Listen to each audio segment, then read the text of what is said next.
I'm Dr. Neeraja, Chief Fertility Specialist, Dr. Neeraja's Fertility and Gynec Center, KPHB 6th phase. So our main aim is to make you fertile. So ఫీమేల్స్లో మనం జనరల్గా స్కానింగ్తో పాటు గర్భసంచి ఎలా ఉంది, cervix, vagina, physical examination, clinical examination ఇవన్నీ చేసిన తర్వాత మనకు ట్యూబ్స్ అనేది చాలా ఇంపార్టెంట్. సో ట్యూబల్ ఫ్యాక్టర్ అనేది చాలా ఇంపార్టెంట్. సో ఈ ట్యూబ్స్ ఎవాల్యుయేషన్ చేయడంలో మనకు 2 టెస్ట్లు ఉన్నాయి, హెచ్ఎస్జి, ఎస్ఎస్జి, హిస్టరోసాల్పింగోగ్రామ్ అండ్ సోనోసాల్పింగోగ్రఫీ అంటాం. సో రెండిట్లోనూ మనం ట్యూబ్స్ ఎవాల్యుయేట్ చేయడం జరుగుతుంది.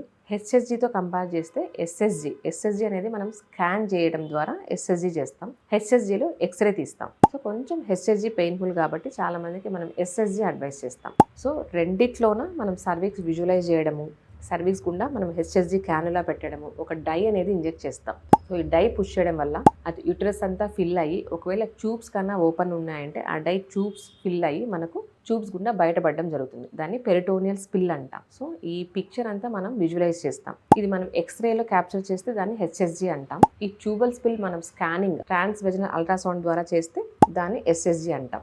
కానీ ఈ టెస్ట్ కొంచెం పెయిన్ఫుల్ అని చెప్పాలి. సో పేషెంట్ మనము 1 అవర్ ముందే పేషెంట్ని మనం ప్రిపేర్ చేయాలి. 1 అవర్ ముందే pre medication, pain relief medication ఇవ్వడం ద్వారా కొంచెం ఈ పెయిన్ అనేది మనం తగ్గించవచ్చు. ఒకవేళ ఈ ప్రొసీజర్ వల్ల కూడా ఒక్కొక్కసారి ట్యూబ్స్ వాళ్ళు ఒకవేళ భయపడో యాంగ్జైటీ ద్వారా పెయిన్ వల్ల ఏమవుతుందంటే స్పాజంలో పెట్టేస్తారు, అబ్డామినల్ క్రాంప్స్ అవన్నీ వస్తాయి. సో దానివల్ల కూడా ట్యూబ్స్ క్లోజ్ అయిపోతూ ఉంటాయి, ఆటోమేటిక్గా స్పాజంలోకి వెళ్ళిపోతాయి. సో దానివల్ల కూడా మనకి ఇన్కరెక్ట్ రిజల్ట్, ట్యూబ్స్ బాగున్నా కూడా ట్యూబ్వల్ బ్లాక్ అని వస్తుంది. సో అందుకని ప్రీ పెయిన్ మెడికేషన్ అయితే చాలా ఇంపార్టెంట్. ఒకవేళ దీంట్లో మనకు క్లియర్గా ట్యూబ్స్ ఎలా ఉన్నాయి, ఓపెన్ ఉన్నాయా లేదా, బ్లాక్ ఉందా, ఎటు సైడ్ బ్లాక్ ఉంది, అవన్నీ మనకు పేషెంట్ కౌన్సిల్ చేయడం జరుగుతుంది. ఒకవేళ bilateral tubal block, 2 sides block ఉంటే డైరెక్ట్గా మనం ఐవీఎఫ్ గైడ్ చేయడం జరుగుతుంది. లేదు ఒక వైపే బ్లాక్ ఉందంటే వాళ్ళు న్యాచురల్ ఇండక్షన్ కానివ్వండి, ఐయుఐ ద్వారా వాళ్ళు ప్రెగ్నెన్సీ ట్రై చేయొచ్చు.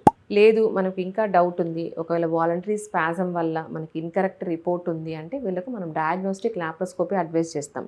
సో లాప్రోస్కోపీ మనం అనస్థీషియాలో ఉంటుంది కాబట్టి ఈ స్పాజము, పెయిన్, యాంగ్జైటీ ఉండదు కాబట్టి మనము ట్యూబ్స్ క్లియర్గా ఎవాల్యుయేట్ చేయొచ్చు. దీన్ని క్రోమో పర్చుబేషన్ అంటాం. సో ఇది ఫైనల్ టెస్ట్. ఒకవేళ మనకు ఎస్ఎస్జి టెస్ట్లో వాళ్ళకి ఒకవేళ బ్లాక్ ఉంది, డౌట్ ఉందంటే మనం లాప్రోస్కోపీ టెస్ట్ ద్వారా మనం కన్ఫర్మ్ చేసి, ఒకవేళ ఏదైనా మినిమల్ బ్లాక్ ఉంది అంటే మనం డైరెక్ట్ హిస్టోస్కోపీ, లాప్రోస్కోపీ ద్వారా మనము ట్యూబ్స్ ఓపెన్ చేస్తాం, క్యాన్యులేట్ చేసి బ్లాక్స్ కూడా రిలీజ్ చేయడం జరుగుతుంది.